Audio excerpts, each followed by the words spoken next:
Hello, my name is Marcus. I'm the compiler of a collection of therapy quotes entitled 1001 Windmills of the Mind. In the last video posted marked TQ 1573 to 1580, the first 6 minutes of that video, I have a summary of what this project is all about, 1001 Windmills of the Mind. So if I can go on the assumption that you either are familiar already with these quotes in general, or if you've saw the first 6 minutes of TQ 1573 to 1580, then I'll proceed with these quotes here. So we'll be adding an assortment of quotes to our different threads on this series. Change of venue, by the way. It's nighttime. I'm in another room, so it's an experiment. My first time here. Let's see how it goes. The lighting isn't too great, but I'll just give it a try. So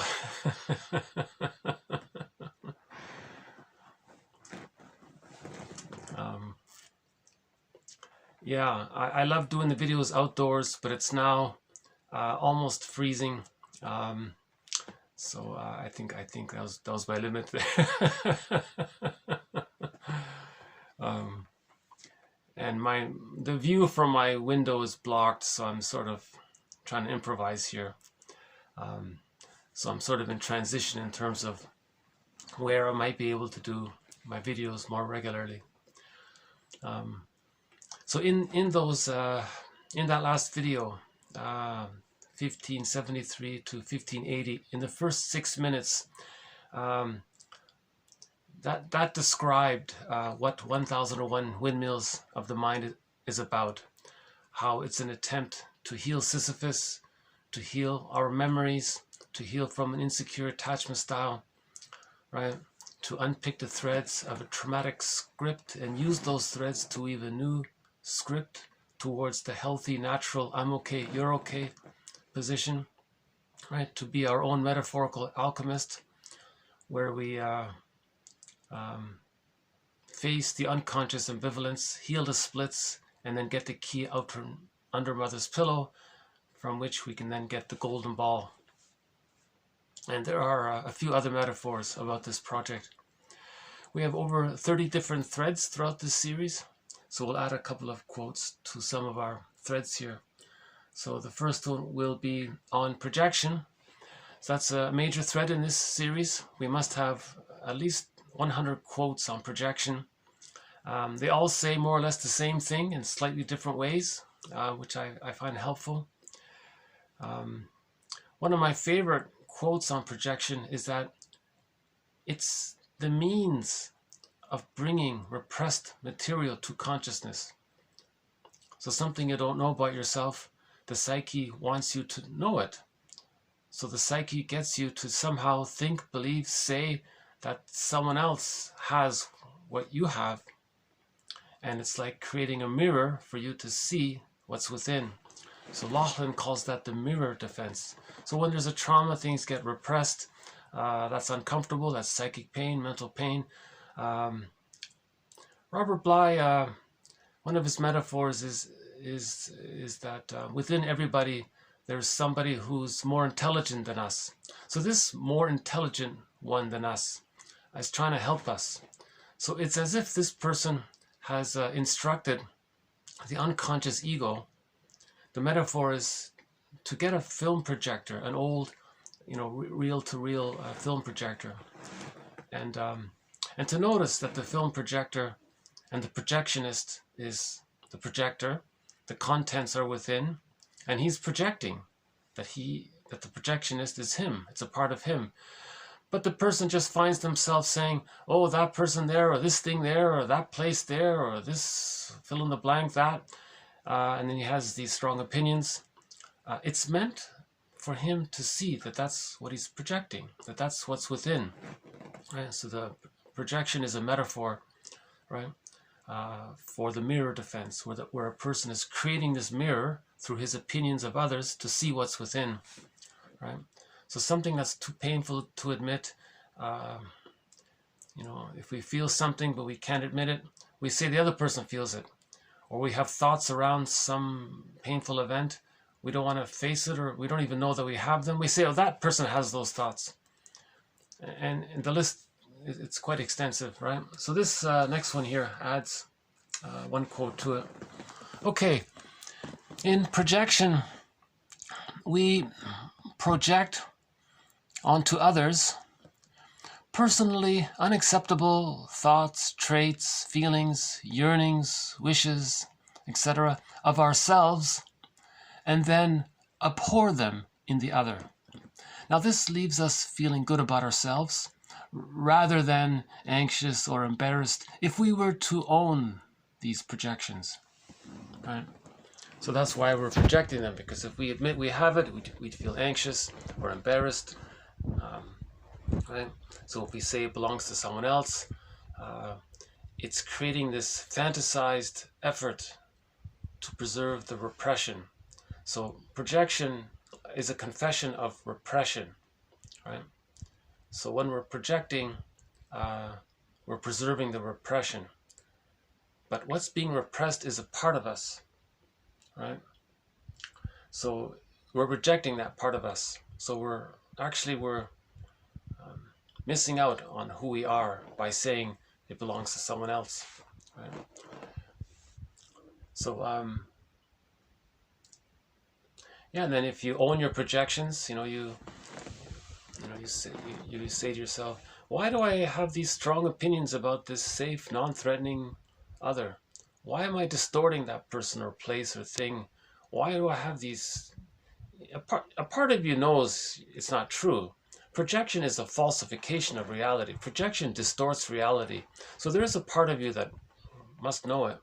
So if you listen to that part of you, the one who's more intelligent than you, Robert Bly's metaphor, then you ask yourself, well, how am I like that?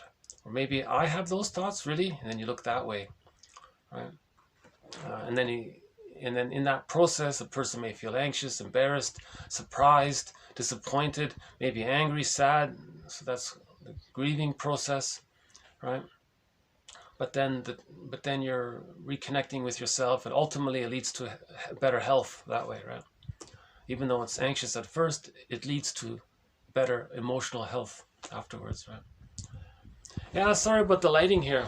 Yeah, it's a little different here, right? But the quotes are posted below. I think that's the main thing. Okay, another defense mechanism. Yeah, so projection is a confession of what we're repressing, right? Now, if we're projecting our unloved self onto others, if we feel that we were unloved and shamed and all that, we deny it, and then we want to get in touch that it's within, we may find ourselves saying that someone else is no good to eventually get to the awareness that we had the experience as a child of feeling no good by our primary caregiver, but it was too painful, right? So if the mother wasn't available, she was distracted, the child felt rejected, that got repressed. Now a person wants to communicate that to himself. He wants to own those feelings that he repressed. So how does he do it? It's all pre-verbal. So so when there's trauma, there's repetition compulsion. But how does he relive it or redo it, or so he can get a better outcome? He has to communicate it. Now he doesn't have words for this. This was never symbolized, or never conceived, or never digested, or never acknowledged. So the person recreates the childhood scene. So he'll play the role of the mother, devalue someone else to communicate that when he was a child, he was devalued. That's how he's trying to get in touch with what has been devalued. So when he says something negative about someone else, he's talking about how his mother made him feel. And it's meant for him to see that. So projection is the means of bringing repressed material to consciousness. Prejudice, of course, comes from there. So prejudice is a means of bringing repressed material to consciousness as well. Right? Okay, the next one is reaction formation. Reaction formation is a defense in which the unconscious thought or feeling is so painful to us that we cannot bear it and have to consciously change it to its opposite.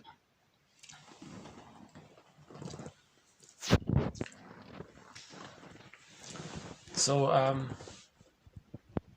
it's hard to identify if you unconsciously feel or think something, but consciously you're saying the reverse of it. How does one know that they're engaged in reaction formation? Right? A lot of people, some authors say, if the person has exaggerated, strong opinions and it doesn't feel right, and you sense that it's wrong, he's confessing that he wants to stay in touch with that wish, but it's forbidden, and the only way to stay in touch with that wish is to express it in the reverse. Right? So that guy who wants to engage in some kind of vice, he gets on a soapbox and says how terrible this vice is, and you wonder, really? Do you believe that? So that might be the speaker's way of saying he's curious and he wants to engage in that vice. Right?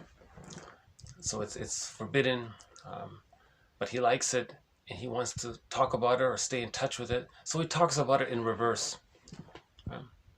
So we had that example about the mother who was traumatized. She didn't know how to love her child. So she was always angry at her child. So she got on the soapbox and said how good it is to be discipline your child and do all these terrible things. And she was trying to believe it. So that's her conscious belief that corporal punishment is good. That's a reaction formation of how unacceptable it feels for her to be loving towards her child, because she doesn't know how to do it. She wants to be loving towards her child. She wants to love her child, but she doesn't know how to do it. The attempt to do it is so painful, but she's trying to stay in touch with it. So there's this panic flip somehow. I don't fully understand it, but the person talks about it in reverse.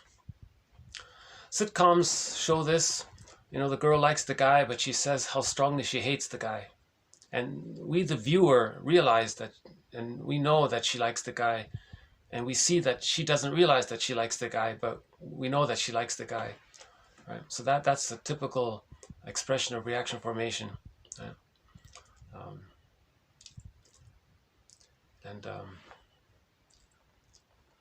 A lot of people give examples about the minister, and he says this is so bad, but really he's a hypocrite that way. Right? So if somebody strongly says they like something, maybe they don't like it. Or if they say they strongly like something, maybe they don't like it. So they say, the idea is that the psyche, when something's repressed, it's never really truly repressed. It comes out some way. It comes out in some way or form. One way it comes out is that it gets the person to speak about it in reverse. That's the idea. Another way is for him to say that the other person thinks or feels that. That's called projection.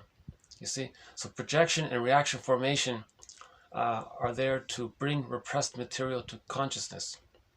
You see? If the person doesn't project and he keeps it very deeply repressed, it'll come out in some other way. There are many ways where it will metaphorically leak out, but this leaking out is meant for him to own it and to see it. If it's so repressed and he can't even, then ultimately the body can bear the burden, right?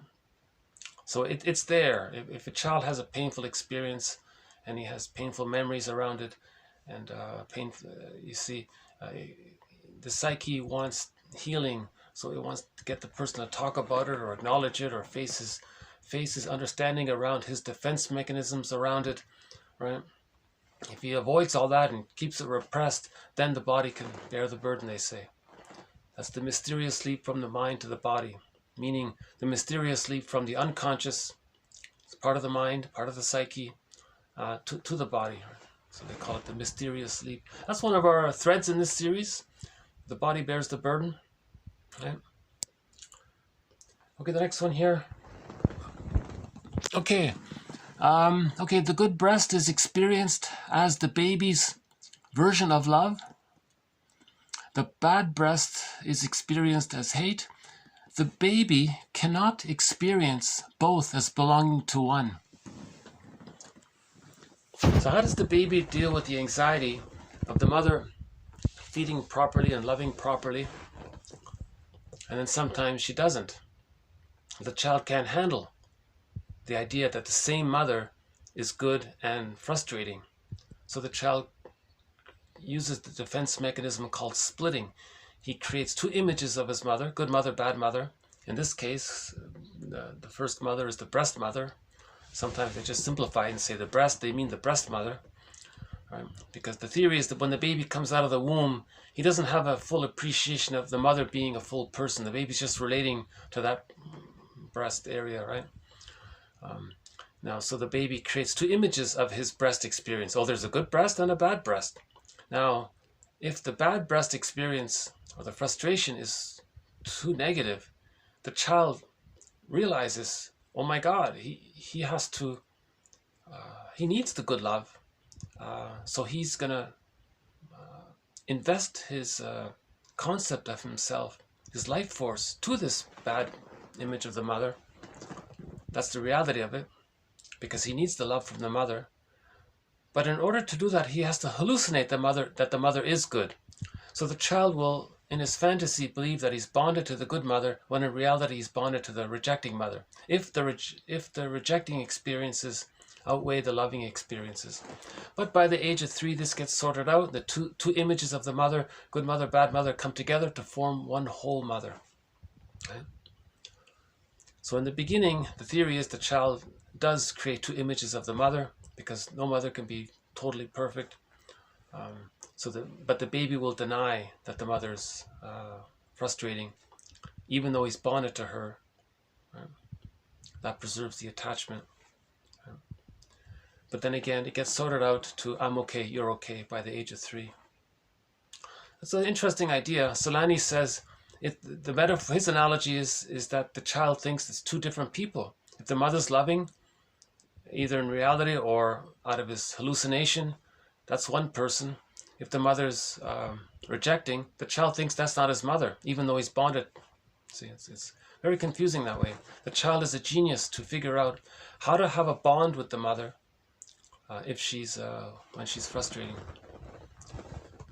Is the light better this way or this way? I guess it's the same each way, right? Yeah, sorry about the lighting. This is sort of an experiment. Okay.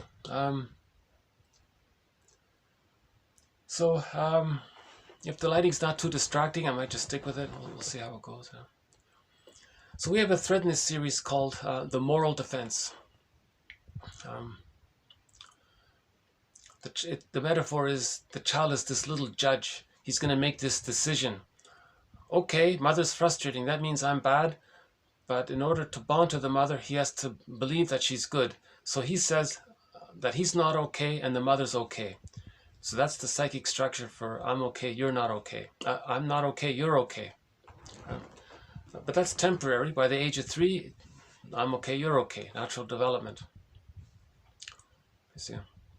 Now, if the trauma is very severe, the child may identify with the aggressor and adopt his manufactured opinion of his mother being okay and think that he is this manufactured okayness. Then he adopts the position that he's okay and that others, meaning him, seen outward projection is not okay. That's the mindset of I'm okay, you're not okay. That's the narcissistic pattern, right? They think they're so great and others are no good, and they're always devaluing others. Now, when a person with a narcissistic pattern, okay, because of identification with the aggressor, devalues others, they're trying to communicate that their mother devalued them. You see? So the past couple of videos talked about a very difficult thread called identification with the aggressor. So we went into some detail about that. I highly recommend those past 3 videos on identification with the aggressor. I highly recommend that. If you understand this concept of identification with the aggressor and repetition compulsion and repression and projection, you'll understand the psychology of prejudice, the psychodynamics of prejudice, also a thread in our series. So again, from the baby's point of view, he thinks he's not okay and the mother's okay. By the age of 15 months, if she doesn't change her ways, he can't take it anymore. The pain is too much. He rejects himself, his true self, his hungry, enraged, empty part self, his despised, unloved, shamed, humiliated self, his impoverished self. That's repressed. He can't handle that. He identifies with the aggressor.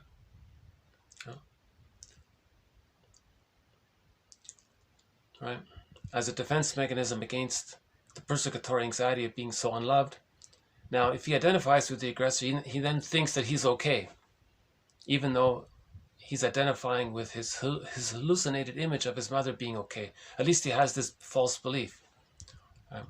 Because in reality, the mother wasn't okay if she was more frightening than loving. So now the child has the mindset that he's okay. That's the narcissistic pattern. Part of that theory is that the grandiose part self is still there.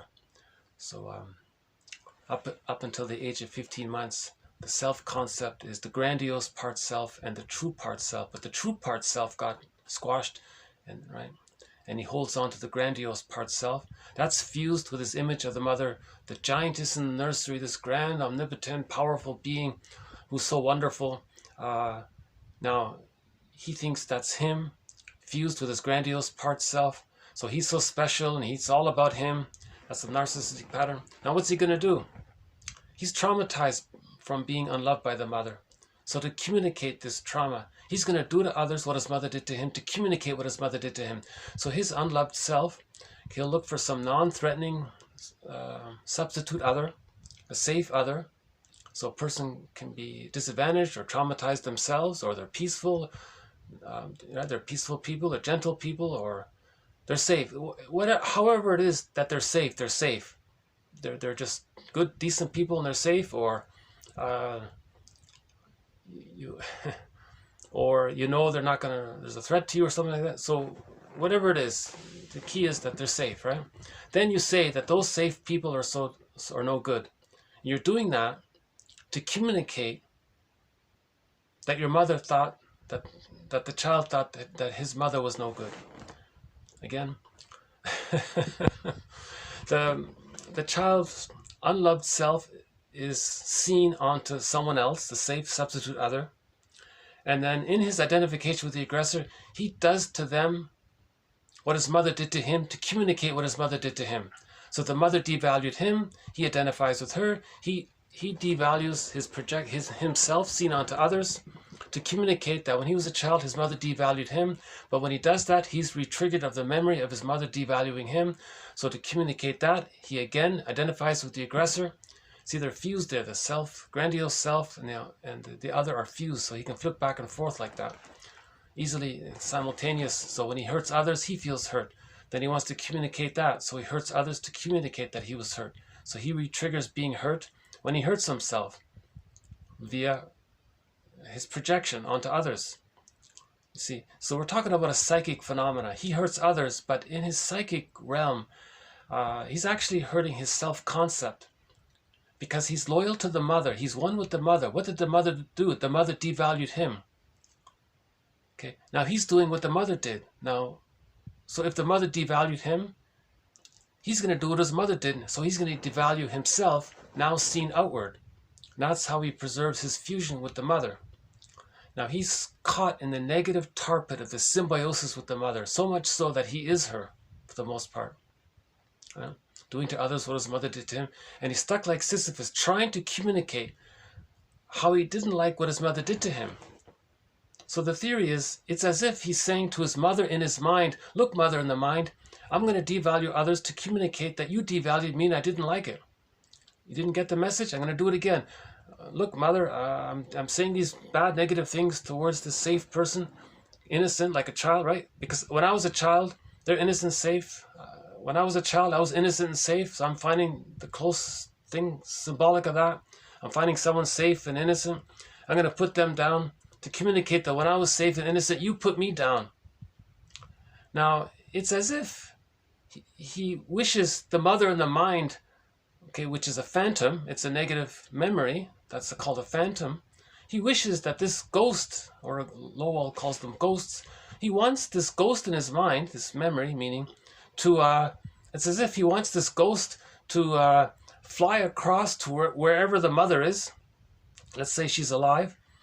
He wants the ghost to see to understand the situation, fly into his mother's mind, and instruct the mother about the situation, convince the mother, teach the mother that she's wrong. Then the mother will apologize, but that's not enough. The mother will say, "Oh, I better invent a time machine, bring the two of them back to the childhood nursery, morph back into the original scene in the original nursery." So the adult son or daughter becomes the baby, the mother becomes the young mother. She does things right, feeds properly, meets the baby's symbiotic needs, mirroring needs, secure base needs, communicative matching needs, holding needs, right? And then changes history, changes the past. Okay, they morph back, hop in the time machine, and change the past. It can't be done. But that's what he's sort of wanting to have happen. It can't be done. So Bergler says he's doing what's called a negative magic gesture. He's trying to communicate that he didn't like it, to work towards the mourning process. You can't change the past. It's over, it's done with. He can't change the past. So what he's trying to do, when the person with a narcissistic pattern is devaluing someone else, it's meant for him to see that he was devalued by his mother. Now he does some research in this area, and then he works towards the mourning process. So either we repeat and don't remember, and just repeat and don't remember like Sisyphus, or we observe, look in the mirror, and then work towards the mourning process, right? We have to understand the mother. She was caught in her dilemma. She had intergenerational trauma. Given her situation of being stuck in her existential net, I guess we could say she did the best she could. We have to understand her situation. There were some benefits. Maybe sometimes she was okay and loving, but she didn't have it. So you notice both, the frustration and the positive. Try to get a whole concept of the mother. This process is being your own alchemist, where you're trying to bring the two sides together. Right? Because if you can bring the two sides together, then the person can differentiate himself from the aggressor. He can be himself, and the mother's the mother, and he is he, and they're separate. We're talking about in the internal theater. Right? So again, the past couple of videos just went into this in more detail. I'm not sure if my little mini summary here was adequate enough, but if you're curious about identification with the aggressor, the narcissistic pattern, the psychodynamics of prejudice, check out the past few videos. Right? Okay, so that's the one on splitting. Right? So splitting is a defense mechanism. In general, you can think that when you're very stressed, the quickest way to deal with your stress is to say, oh, this is good and this is bad. And suddenly you feel a little easier. Right? It's unrealistic, but that's how babies handle stress. They just divide things into good and bad. But the mother's one ordinary person, mostly loving, sometimes frustrating. Why can't, ideally, the baby can accept that ambivalence and see the mother as a whole person, not as a goddess or a demon. Right? Because when the baby uses splitting, it's like in a fairy tale. In his unconscious fantasy, primary process thinking, his small size, the mother so large, the memories, the fantasized personifications of his experiences, of his memories, they resemble a fairy tale or myth, goddess or demon. So when the baby's nourished and loved, his memories is that the breast mother is this goddess. When the baby's not getting his needs met, his experience of the breast mother, his memories morph into an image of some frightening witch creature or demon, or right. So myths and fairy tales describe the traumatized psyche. Right? Myths and fairy tales describe the inner workings of the mind. Myths and fairy tales describe the unconscious mind. Right? All of the characters in a myth or a fairy tale represent one psyche. Right? So that's another thread in our series, the psychology of myths and fairy tales. We recently talked about the Jocasta complex, the Electra complex, the Mother complex, the Laius complex, the Agamemnon complex, and a couple of others. You know. Interesting. We'll try to add more to this area. Okay, more on splitting. Okay, Melanie Klein said that whenever we feel childlike and powerless, okay, infantilized by the experiences of our lives, we can take refuge in splitting. This means that clients can polarize events and people. Things can be either idealized or demonized. And this can include the therapist as well. Okay? So if we feel childlike and powerless, right? If we feel small and we're stressed out, we can do this thing, like we can do the same thing that the baby did, this good, this bad. But it's not simply this good, this bad. It's this is idealized, goddess, or this is demonized, right? Devalued. It's more exaggerated, right? One therapist said the goal of therapy is to heal the splits. That's what he said. Just heal the splits and you're cured, right? When you heal the splits, that leads to differentiation. Then you get the key out from under mother's pillow. Then you get the golden ball. Right? So Robert Bly's metaphor of Iron John, the golden ball is in the cage. And to open the cage, you need the key. Where's the key? It's under mother's pillow. What's mother's pillow? Mother's pillow, that's a metaphor for seeing the mother as a whole person, not through splitting. Not this goddess demon, and then you deny one and project it and identify with one, project the other, flip it back around. You have to see the mother as a whole person. Then you can differentiate and get the key and get the golden ball. Right? Okay, ambivalence. Yeah, so we're talking about ambivalence here, right? So ambivalence, quote, "My mother was not there for me when I was small and I felt abandoned." So that's one side of the ambivalence. That's one side of the mother, right? One side of the experience with the mother. You felt abandoned. Okay, the other side is that, well, okay, the mother, well, she had her issues. She was ill. And you know what? I think she did her best given the condition that she was in. So, yeah, okay. So can we recognize that both of these statements are true? Both are true. She was dysfunctional and she maybe did her best somehow. And you were hurt and felt abandoned. Can you hold those two ideas together? Can you recognize them to be true at the same time? Not just accept one and reject the other or flip them back and forth. Can you hold the two? Can you accept the two at the same time? Right? Can both be held together? Okay? Can both be worked with, and can they both be integrated? You see, when you do that, that leads to forgiveness, and then we can move on. Right? So here's a very key point here. Let's do it again here. So TQ 1612. This is a good follow-up. Okay, this quote is a very good follow-up to TQ 1554. I highly recommend you look up TQ 1554 and then this quote here, 1612. Okay, ambivalence. Okay, the two sides. Ambivalence means love and hate with the mother, right? But when we say the love and hate with the mother, we mean that when the baby was unloved, he felt hurt. Then he felt the hate. He doesn't really hate the mother. He was hurt by the mother, and the response is anger. Right?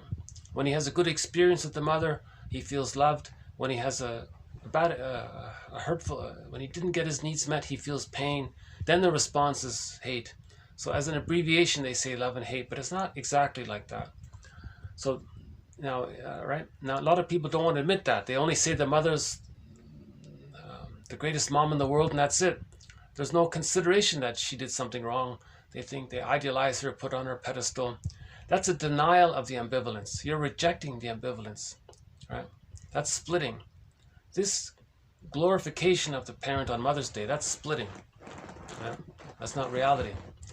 Right? So we want to face the reality. It's this verdict of reality that makes the work of mourning so difficult and painful. So we want to face the unconscious ambivalence. Splitting means there's unconscious ambivalence. Healing means facing this unconscious ambivalence, right? So one way to do it is, quote, "Yeah, you know, my mother, she abandoned me. Yeah, that hurt a lot. I was small. She wasn't there for me. So there's anger and hurt and hate, right, for the mother.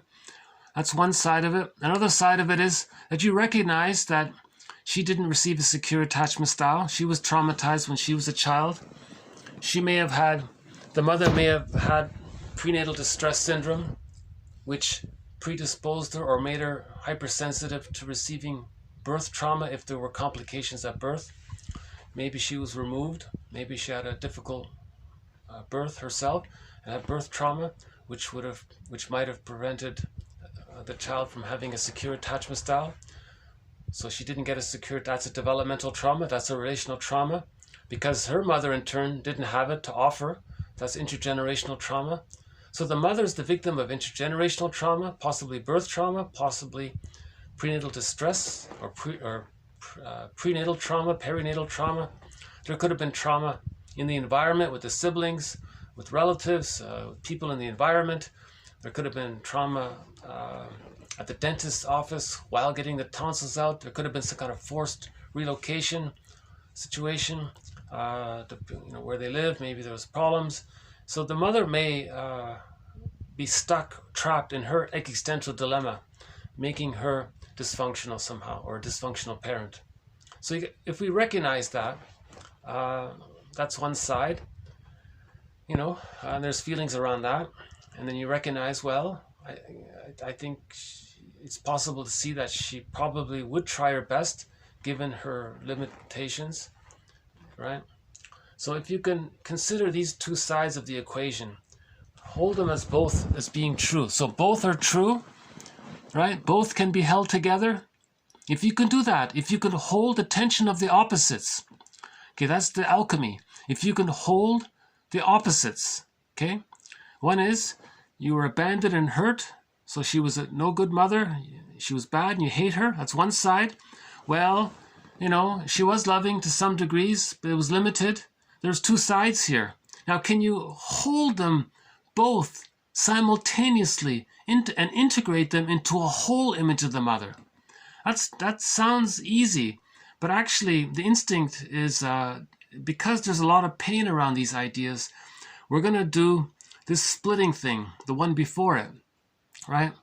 TQ 1611. You see, if we can't integrate them, we're going to go back to idealized or demonized, right? You see, if we can't do 1612, then we do 1611 and 1610 because of 1610, right? So we want to do 1612. So the goal of therapy is to do 1612, basically, in a nutshell, right?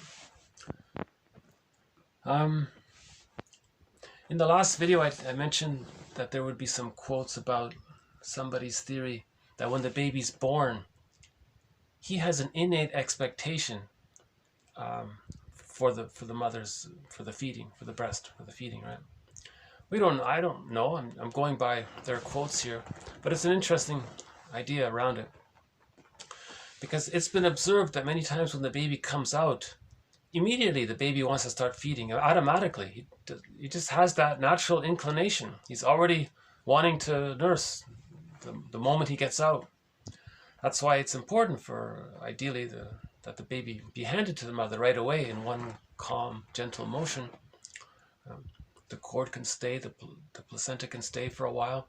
It's called a lotus birth, and the baby's being held and nursed. Again, babies come out too early, so you want to offer an extended womb. The first 4 to 5 months is called an extended womb. It's called a social symbiosis. The symbiosis is meant to continue for the first 4 to 5 months, 7 at the latest, 3 at the earliest. Right? Meaning the baby in the womb was in a metaphorical symbiotic state, a complete and total dependency on the mother. When he comes out of the womb, this complete and total dependency is sort of meant to continue. Mahler calls it optimal symbiosis. So whatever the baby needs, the mother meets it. Now, what can help the mother to understand her baby's wishes is that she bonds to the baby. This takes place at the moment of birth. This is a very sensitive time period. At the moment of biological birth, the mother produces all sorts of hormones to help the baby and the mother bond. Now the baby is safe and bonded to the mother. The baby is still one with the mother, fused there. Undifferentiation, fusion. Right? At that time, this helps the mother herself to get in touch with her own maternal, libidinal availability to offer to the child. And her motherliness is available to her, or her maternal instinct kicks in for her. So she is able to understand what the baby's feeling and needing and can meet the baby's needs automatically. So for the first 4 to 5 months, the mother has to meet the baby's symbiotic needs, right? Automatically, just like the baby's needs were met automatically in the womb. In the extended womb, this continues from 5 months to 15 months. The baby's needs are for mirroring. The baby wants to see that when the baby looks into his mother's eyes, the baby can see that the mother accepts the child, not rejects the child or is disappointed, or there has to be the child has to see that he's accepted. So it needs for mirroring. From 15 months to 36 months, the mother's more of a secure base, and now the child has more knowledge. The child needs what's called communicative matching. Right? So that's more of like a playful improv. The child says, look, Ma, oh great, I can show you a little bit about what I know, about what you just discovered. And she shares what she knows, and she shows the child that she accepts that the child is separating from her psychologically, and that the child is going to be an individual person. So in other words, the child doesn't get the impression that his love is on condition. The child doesn't get the idea that if he separates from his mother, she's going to reject him. The child doesn't get the idea that his purpose in life is to please the mother and to serve her and do everything that she wants and be at her beck and call. And the child is not meant to feel that he's responsible for his mother's feelings and that he's supposed to take care of her. In other words, the child shouldn't be parentified. The mother shouldn't use the child as a parent for her. Right? The mother shouldn't use the child as a teddy bear to comfort her, and so on. That's called the Jocasta style of mothering. Right? So if the child sees all that, well, how's that better? Yeah. Yeah. Okay. So this quote is about the theory that when the baby comes out of the womb, automatically he expects the breast. That's what he's saying here. Okay. As far as the bottle is concerned, Klein sees it as a symbolic representation of the breast. Okay, a symbolic representation of the breast. It's not the breast, it's a symbolic representation of it. However, Melanie Klein also thinks that babies are born with unconscious knowledge of the breast. Really? Well, okay, let's consider that. In that case, this means that bottle-fed babies are deprived. Okay, they're deprived, and they're going to, be angry, envious, right? Klein claimed her experience of bottle-fed clients led her to believe that they had a greater yearning for an unattainable object later in life. So if the child is expecting the psychosomatic breast, not the cold, unfeeling, alexithymic breast, the plastic bottle, if that's the case, he's not getting what he needed. He's not getting what he wanted. Yes, he's fed. He's going to be alive. But he's not getting that bond with the mother. He's not getting the warmth and the maternal essence. He's not really feeling soothed, and his feelings aren't being processed by the mother. A plastic bottle can't process the child's feelings. It can't offer that psychic, invisible nourishment for the child's spirit. It can't do that. Only the mother proper, natural breastfeeding can do that. So if that's not available, the child's missing something. He'll be angry. The goodness, he didn't get that goodness. That's a trauma. If this is unresolved, he may end up greedy. He may search for it all of his life. It can't be done, obviously, but he'll search for something that's symbolic of goodness. And if he's greedy, it's insatiable. When the child is greedy for something that's symbolic of love, he's trying to say to his mother in his mind, look, mother in the mind, I had an attachment failure with you and I'm greedy. So can you see this ghost in the mind, phantom in the mind? Can we travel back in a time machine and change it? It can't be done. So it's insatiable. So he does it again. It doesn't work. He does it again. It doesn't work. So it's insatiable, right? He's trying to master the trauma of not getting those basic needs met.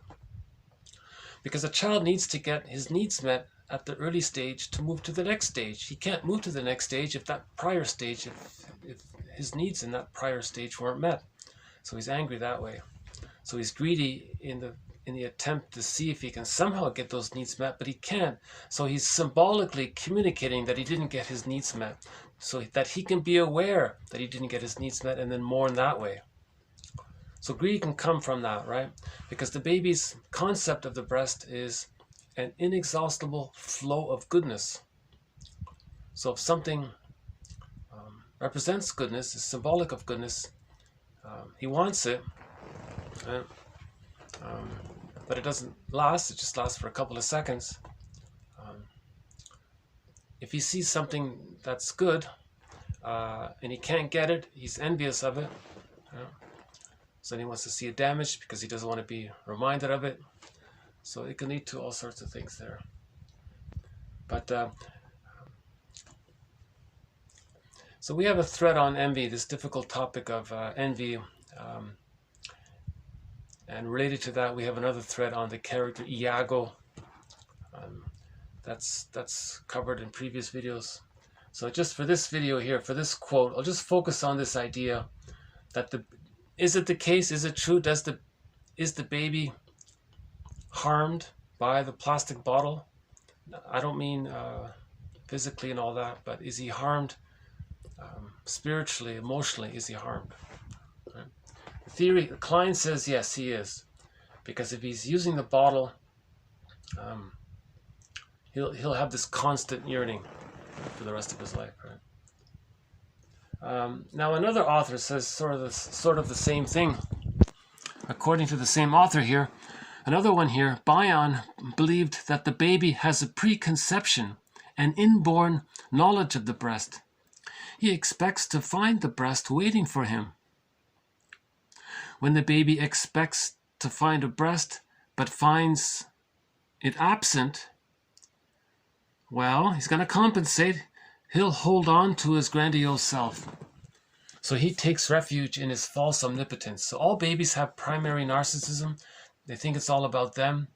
When the baby's in the womb, his needs get automatically met. The theory is no one really believes that he has a concept of him being a separate person. He's not aware that he's in his mother's belly. He's just floating in this oceanic blissful state. And when he's born, for the first few months, he's sort of still in that stage. Right? So that's called the primary narcissism or omnipotence. So if the child didn't get love, he takes refuge in his grandiose self, the omnipotence, thinking it's all about him. He's so special. Everything around him is there to meet his needs. He's like a magician, a magic sorcerer. The theory is, the baby in the womb has a need, it gets met. After the womb, he has a thought, it gets his wish, the mother meets the need. He might make a gesture, he might move around, shake his rattle, right? He shakes his rattle. He's like a little magician. Then the mother responds, oh, okay, and meets the need. So he takes refuge in that belief that he has this magic power, right? False omnipotence if he's not being loved. Then he holds on to that. Because that attitude of feeling so special, that's linked to the child's getting his needs met in the womb. So then he feels safe, then the brain sends the person serotonin. So he gets serotonin if he thinks he's if he's so important. Bergler says he may become cynical and sardonic and sarcastic because that's how he preserves his false omnipotence. If he says shameful things about others, he thinks he's in the one-up position. That links to his childhood memories of the infantile megalomania, where he felt safe. Then the brain gets serotonin. So cynicism preserves or gratifies infantile megalomania. Right. Okay. Look at the next one here. Understanding the range. Okay, so that burglar quote, cynicism gratifies infantile megalomania. So back to the identification with the aggressor. The baby thought that he was devalued. He identifies with the aggressor and then devalues others to communicate that his mother devalued him.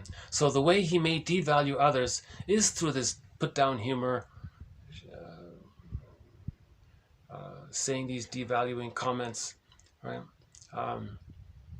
Because he's replaying what his mother did to him because he wants to communicate what his mother did to him.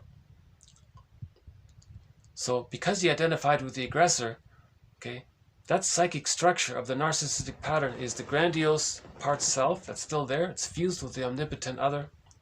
Right? So he's holding on. He takes refuge. He's constantly taking refuge. So a person with a narcissistic pattern is constantly taking refuge in his false omnipotence. Right? It's false because it's meant to dissolve in natural development by the age of 15 months, 18 at the latest, they say. 18 at the latest, 18 months at the latest. Right?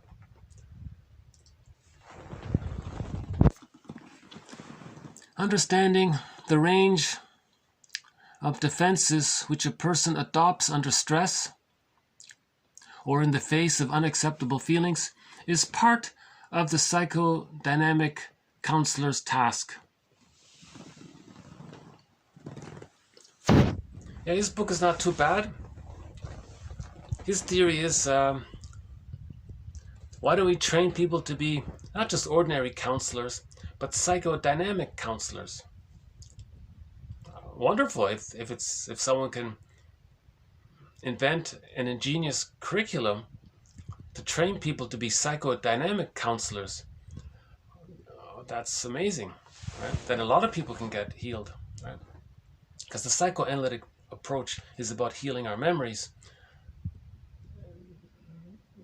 Generic counseling is just about making you feel better for the moment to get you through a rough time, maybe. But a psychodynamic approach would be about changing, lifting the arrested development, lifting the anchor on the arrested development to resume development. Interesting idea. Yeah.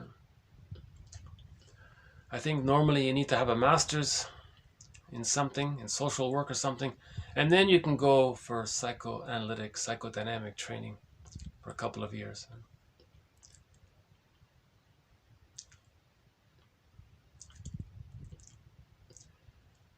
Personally, I think in high school, I think by the end of high school, everybody should be a psychodynamic counselor. Everybody should be their own existential detective. Everybody should know how to be their own existential detective when they graduate high school.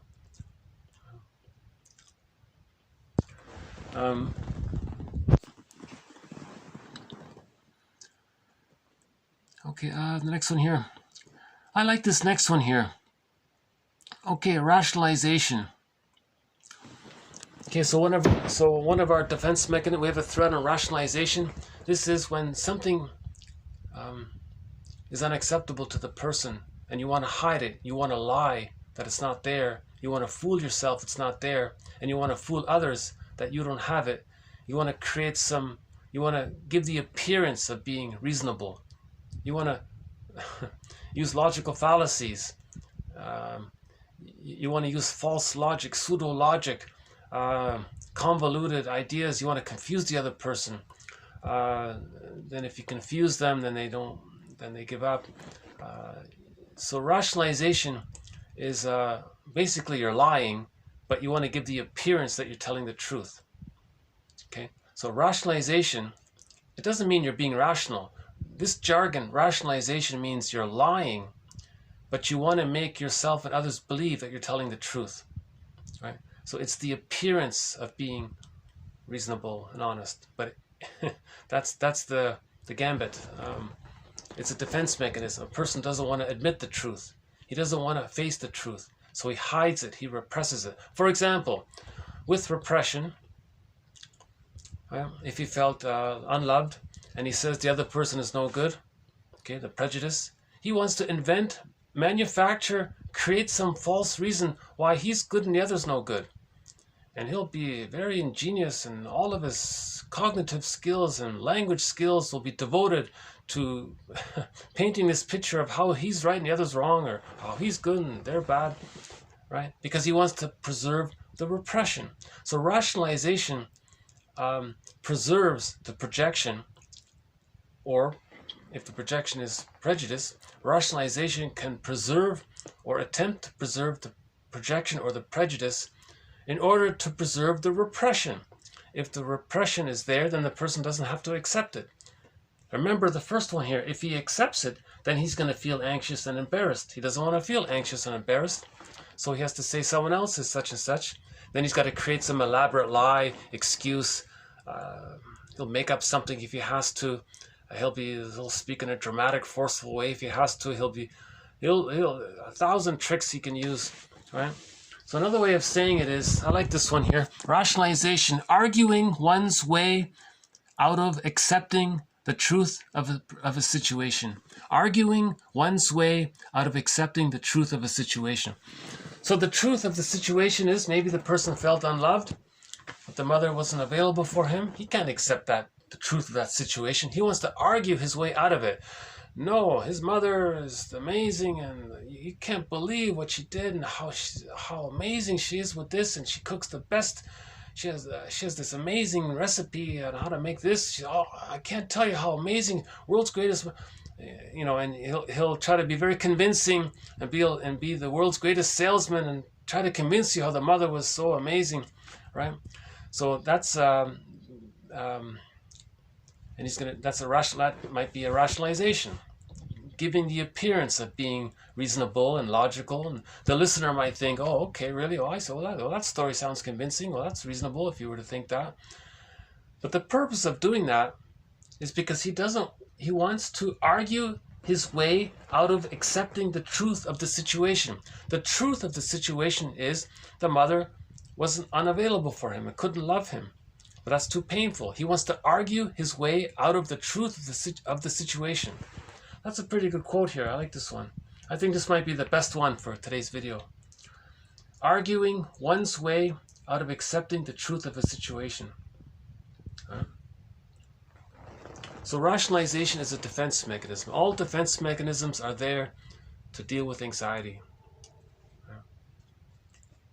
to keep something repressed. But when something's repressed, it's seen outward. That's called projection. And if you want to preserve the projection, you may coax the others to identify with it and act it out and demonstrate it somehow. That's projective identification. You see? So, okay, next one here. Okay, this is also from that same book by Michael Jacobs here, called Psychodynamic Counseling. Okay, fixation, where in some respects a person has been unable to develop emotionally beyond a certain point because the present stage of development has not been satisfactorily achieved. Okay, for example, the Peter Pan syndrome, the child, he can't grow up because Peter Pan can't grow up because when he was a child, he didn't get his needs met. So he's holding on, he's taking refuge to his infantile megalomania. Thinking he's so special, it's all about him, magical thinking. So he's holding on to the child, he's taking refuge in the child state because he didn't get his needs met. He has to get his needs met to move to the next stage. So Margaret Mahler's stages of the separation individuation process. The baby needs to get his symbiotic needs met in order to hatch out of that metaphorical egg.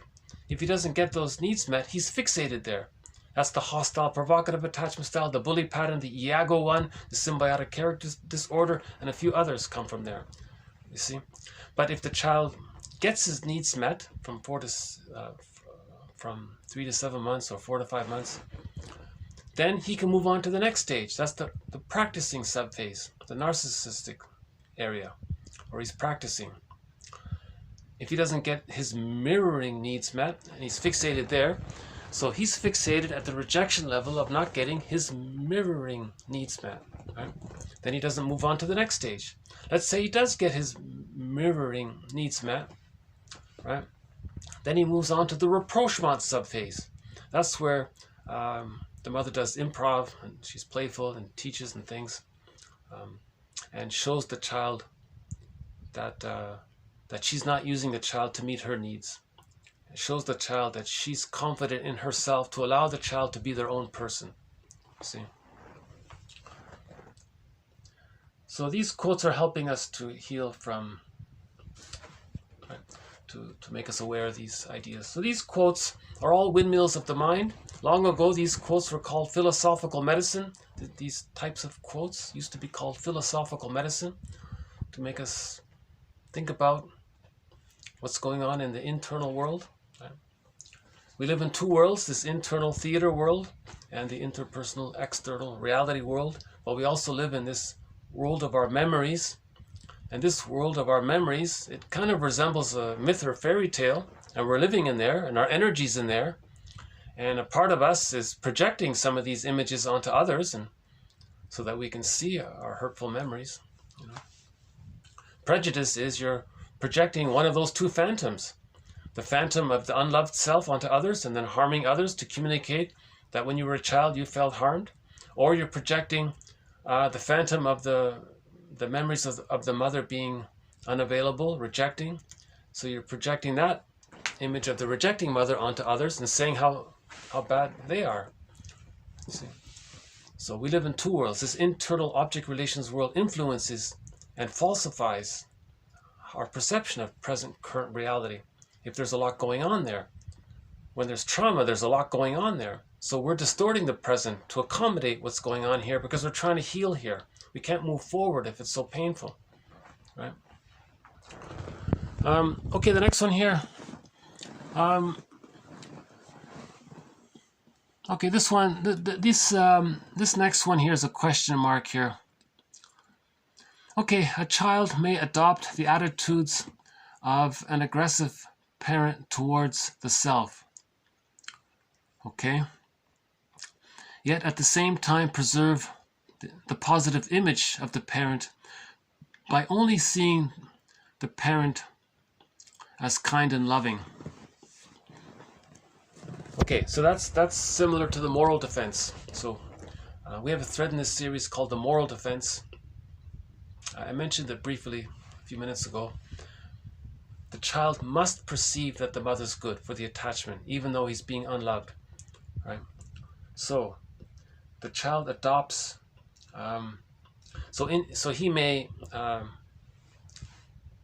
join in. He may actually treat himself the way his mother's treating him, to have a connection with the parent, but he still sees the parent as good. Now this next part here is a question mark from that movie. Okay, this can lead to doublethink. With the attainment of doublethink, okay, this fictional character, Winston Smith, can go on to loving the torturing big brother, right, in that novel. So this quote sort of resembles the moral defense. The baby's unloved, he's being tortured, let's say, from his perspective, from his emotional perspective. But he has to love the mother, even though she's rejecting him. So that resembles that novel. Winston Smith is being abused somehow, but he still has to think that whoever it is up there is so good, kind of thing. You know, it's that kind of. It seems to have like it seems to be like an echo of it somehow. Right? So the moral defense is temporary. The moral defense, meaning I'm not okay, mother's okay, that's meant to get resolved by the age of 3 with I'm okay, you're okay. You see, the goal is I'm okay, you're okay. Anything other than I'm okay, you're okay is an aberration. It's a problem. For 150,000 years, human beings had I'm okay, you're okay, according to one author. But then 10,000 years ago, things changed. Not everyone got it. So that's covered in previous videos, sort of touched on that one. Okay. Okay, clients need to develop the capacity to see their own contributions, to see their own contribution to their difficulties, so that they do not lay the responsibility for their troubles solely on other people or upon external circumstances. Okay, so one aspect of the therapy process, whether we're doing it alone or with a friend or with someone else, to recognize our own contribution to the situation. What role how did we create this, or what did we do? What was our contribution to it? Maybe we're grieving, and so we're distorting things, and so maybe because we're grieving, maybe it caused some difficulties, so we're contributing it. So we want to acknowledge our role in the situation, right? Not just constantly blame others. Right? Okay, the next one here. Okay, who's unlikely to be suitable for psychodynamic psychotherapy or psychodynamic counseling? Okay, so many authors, Peter Sifnios, he has this famous list about who's not ready for the psychodynamic approach. So he's doing the same thing here. He says if we train people to be psychodynamic counselors or therapists, well, so the main idea is that there's a branch. One branch is what's called generic supportive therapy or generic supportive counseling. That's the there now and everything will be okay. That's just to comfort you, make you feel better for the moment. Not to change you, not to get better, just to get you through a rough patch. The person's not in a position to heal their inner child of the past. They just want to get through a period. That's called just supportive therapy. If a person is a little more psychologically minded and they want to change, then they go for the psychodynamic approach or the psychoanalytic approach. So he's addressing this question, right? Okay, so unlikely to be, still recording? Hello, still there? Yeah, okay. Okay, unlikely to be suitable.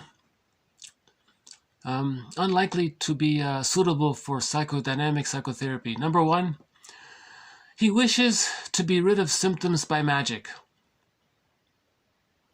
Okay, so if the guy, like that song Katie Lee, he says, "Come on, therapist, I don't want to do any kind of work. I don't want to think about this. I don't want to mourn or cry or think about my mother's situation, how I didn't get my needs met. Just give me say abracadabra and give me one of your cut rate magic cures. Just." So if they really expect that, then they're not ready yet for the psychoanalytic approach, right? No desire for change, right? Only blames others, right? Severe acting out of problems, no insights into reasons for it. Okay, so no self-reflections, not interested, right? Or he may be too much, or he's on meds, he's on too much meds or something, so he's not ready for it. In the meds one, maybe he needs the supportive one to feel safe with somebody to then wean himself off the meds, and then maybe he can go on to the analytic approach. I don't know about that one. This series doesn't address this area at all, right? But I just included it because it's part of the quote here. And Peter Sifnios has his list. So that's his list here. Yeah, people say this all the time. Wow, life's short, here for a good time. I don't want to forget about it. It's past. I can't go there. I can't think about my childhood, what happened, and the arguments with the siblings and the losses that occurred, and I can't go there. I can't look at that. Okay, then he's not ready for the analytic or the psychodynamic approach. He just needs what's called supportive therapy, right? Someone called it they're there now, that kind of thing. It might make you feel a little better, but it's not going to change anything. So the psychodynamic or psychoanalytic approach, okay, in respect to that question, do you want to feel better or get better? Okay, so these quotes are in this latter area about getting better, right?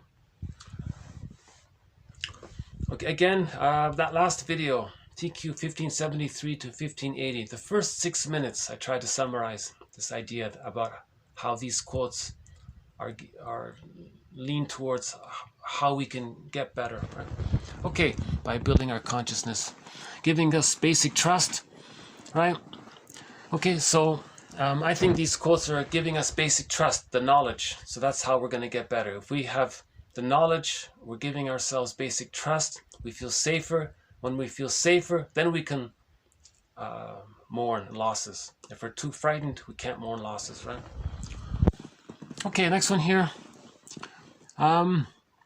Okay, the exploratory response attempts to draw out something extra from the client, which he or she is not obviously saying in words, but which may be hinted at in tone of voice or nonverbal expression.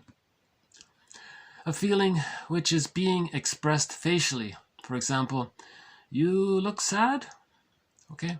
Or a baseline feeling. You wanted to go on seeing that person? Okay, there is inevitably a tentative quality to them. So he emphasizes this. Don't just say, oh, you look sad. You put a question mark with it. You look sad, I think? Or you're saying how much, you're talking about this person a lot. You wanted to continue the relationship with them? So it's an exploratory type of question. Okay, he calls it an exploratory response.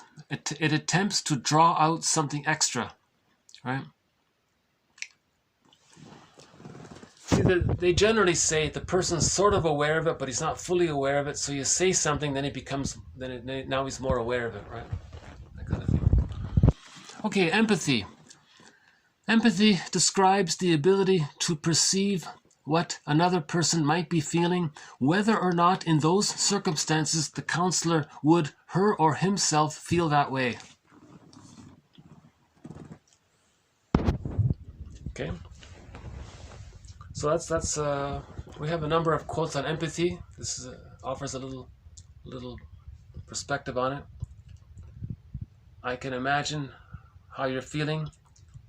Even though, if I were in your situation, maybe I wouldn't feel that myself, but I can imagine that, nevertheless, I can imagine the reality that you might be feeling that. So that's, in the area of empathy. Okay, this jargon here, object relations. Okay, an approximate synonym for this phrase, object relations, is personal relations.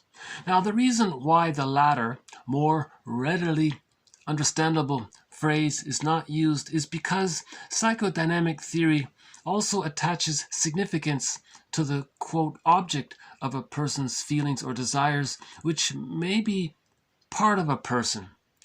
Okay, so for the baby, it's the breast, right? So that's a part object. Or it's not a person at all. For example, a transitional object, the teddy bear, it's not a person, right? So the person also has an ongoing relationship internally with images or imagos or psychic representations of their experiences with their external objects. Okay, so object relations theory, right? You have an emotional connection to a person, a place, a thing, an idea, a plan, a wish. Anything that's emotionally important to you, that's an object. Usually it's people, but it can be anything, right? If you love a certain restaurant and you always go there, that could be an object. Your favorite brand of I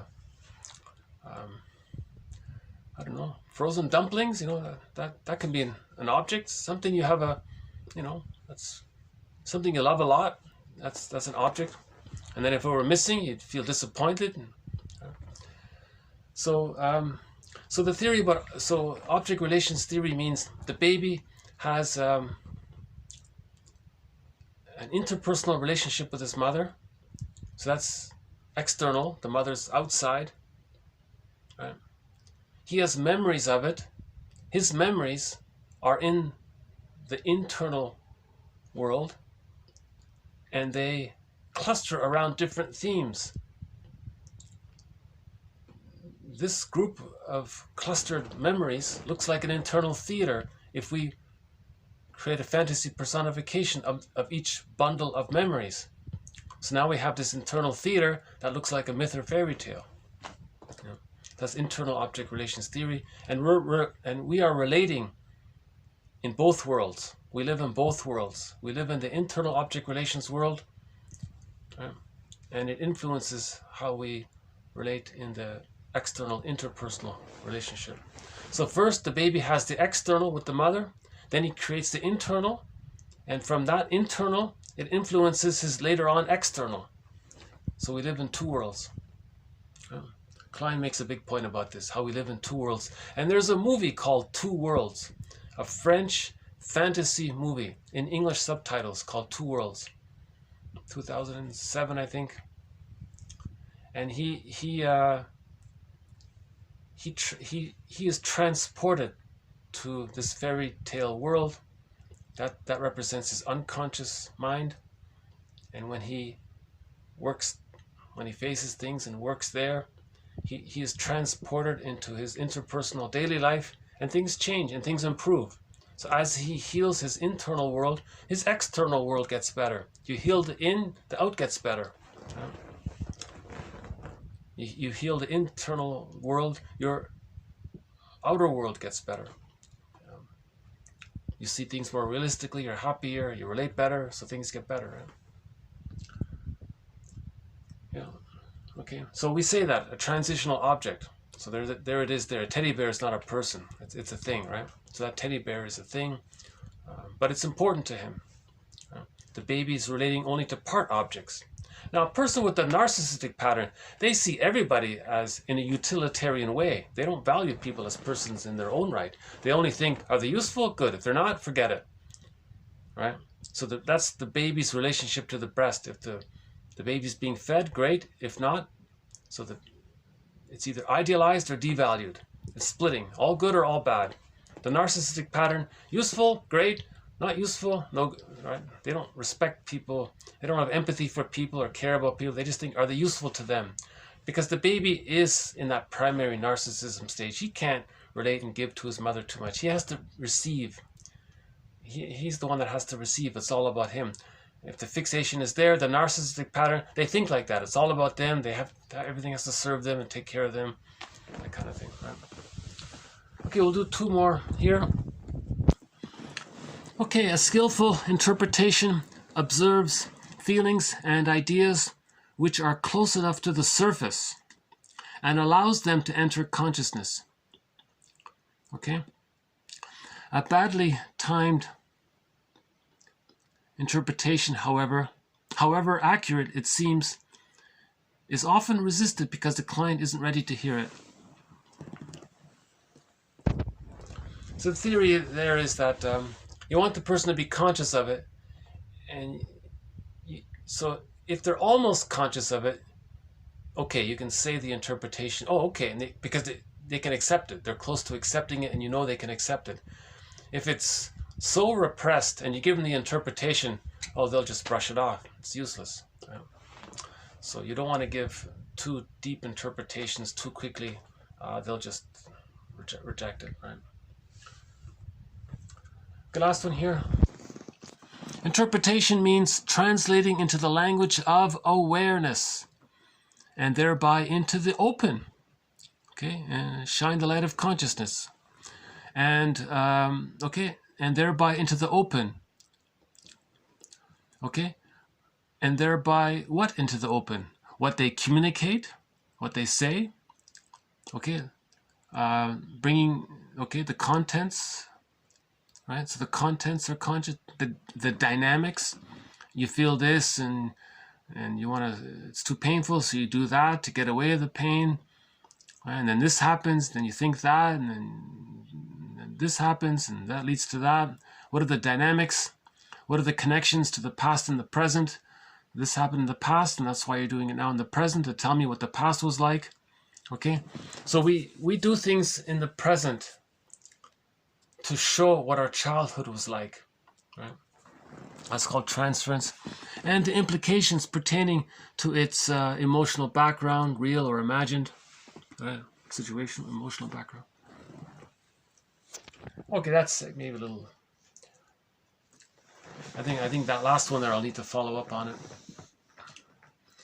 Interpretation means translating into the language of awareness, and thereby into the open, what the client communicates, with the client being conscious of its contents. So there's the key. You want the client to be aware. So the therapist doesn't say abracadabra. The client doesn't know what you're talking about. The therapist has to see that the client is aware, understands it. You want to build the ego, build the cup. You want to build the awareness. Right? Therapy is not the power of suggestion or hypnosis. You're bypassing consciousness. You want to build consciousness, not ignore consciousness or skip consciousness. Right? Again, interpretation means translating into the language of awareness, and thereby into the open, what the client communicates, with the client being conscious of its contents, its dynamics, its revealing connections with other experiences, or the various implications pertaining to its factual or emotional background. Yeah, because they have these memories, factual or elaborate or emotionally elaborated on. Okay. So, how's it working in this indoor video? I feel it does feel a little different here. I need to get used to this and make a few adjustments. But yeah, I think the outdoor videos, unless there's a sudden warm spell coming up, it might be at least half a year before I can get out again. I love doing them outside. I want to see the heron and the birds, even the seagulls and the seals, the Canada geese, even the mosquitoes. I'll take the mosquitoes. It's okay. And the bees.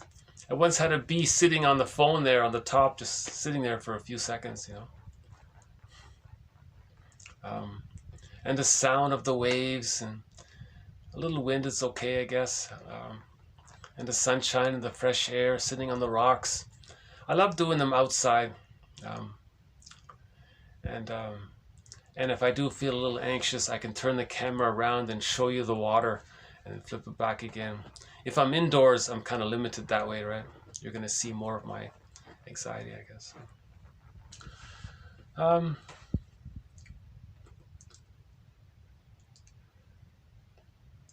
Okay, so our theme song to this collection, 1001 Windmills of the Mind, is Katja Epstein's German rendition of the song Windmills of the Mind. So I'll just finish up here with our theme song here.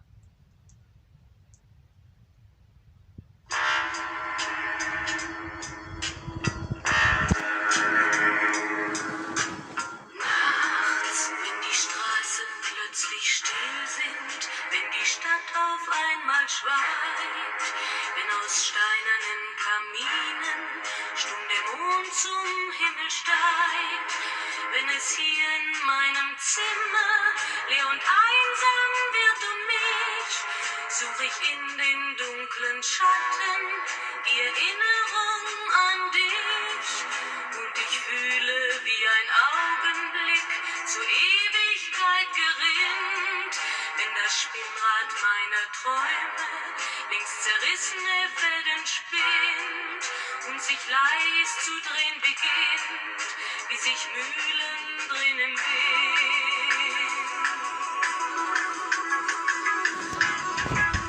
Okay, so thank you very much. This has been TQ 1608 to 1625. We added a few quotes to a few of our threads here. We added a quote on projection, reaction formation, splitting, unconscious ambivalence, the alchemy there, about the importance of breastfeeding, rationalization, one on fixation, one on doublethink. I'll have to follow up. That's an undeveloped thread there, one on doublethink. Okay, how we are meant to be aware of our own contribution to our difficulties. Okay, the difference between supportive therapy, meaning you just want to get better to get you through a period, but there's no change, versus the psychodynamic or the psychoanalytic approach where you want to change. You're psychologically minded. You want to make links between the past and the present. You want to understand repetition compulsion. You want to heal Sisyphus. So you want to heal Sisyphus. You want to unpick the threads of a traumatic script. Use those threads to weave a new, healthier script. Right? The idea about exploratory response. So you just notice something and you say it in a tentative way. Right? Empathy, one on empathy, the jargon about object relations, okay, and the idea that if the interpretation is too deep and the person's not ready for it, they're just going to reject it, so it's not very useful. We'll add more quotes to our different threads on this series. I never get tired of hearing this song.